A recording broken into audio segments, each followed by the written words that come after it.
be frank with each other. Anyone that is driving or will be driving soon knows that bad drivers do exist, and that bad drivers tend to cause the majority of problems. In fact, drivers cause around 90% of the problems on the roads. That's not including driving conditions. Now let's talk about another aspect of this. The pathway to success is always looking for better alternatives. Self-driving is a promising field to look into. Self-driving is a step in the right direction towards a hopeful and technology-based future. Research in this field not only benefits the driving industry, but also creates safer and more reliable ways to accomplish other goals. It would benefit the space exploration, the military, all the way down to simple household appliances. And most of the devices and machines that we have now are products of what has been developed from programs of research like NASA. Through NASA research, scientists were able to develop the ability to perform heart surgery. They even discovered how to design breathing apparatuses for firefighters. Now, if you asked a child what they think about the future, most of them would give a grand picture, something that is spectacular. But somewhere along the way, we lose that picture as we grow up. It gets more bleak and more cold.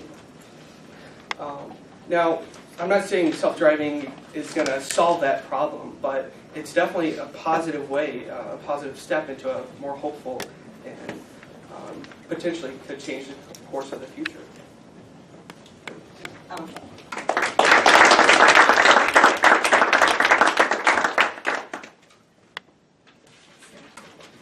If Google's autonomous cars were to become the main vehicles on roads, there would be a major loss of jobs.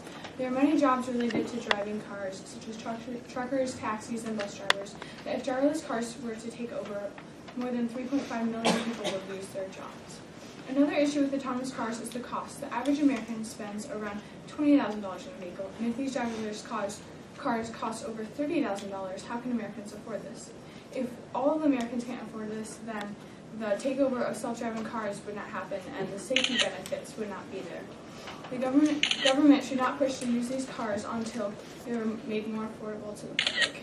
Although Google's autonomous cars are very far developed, there are still many flaws that must be resolved before they are safe to put on the road. These cars are safer than other roadway users because human error is not involved, but the electronic safety of these cars is still a big concern.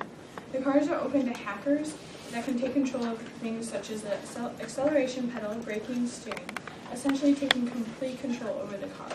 Hackers will even be able to take control of the GPS, allowing them to determine the path of the car. Google needs to take the time and make sure all these issues are resolved before pushing to put the cars on public roadways.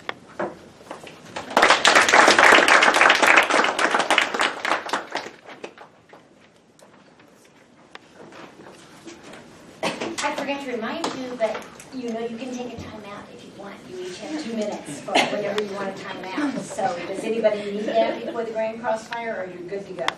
You'll take a minute. Okay, 1 minute, that means both sides come out.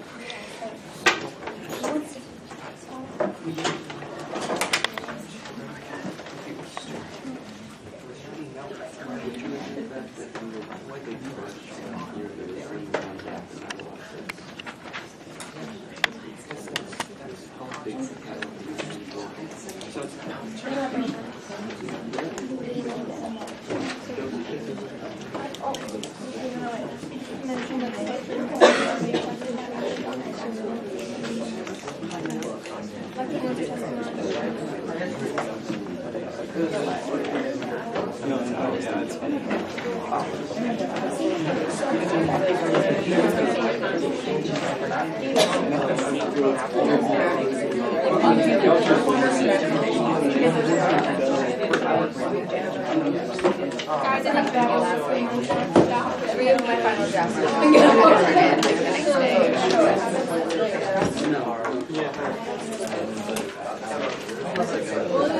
Okay, we're going to announce the Grand Crossfire is between both teams, and that works from both these two tables. So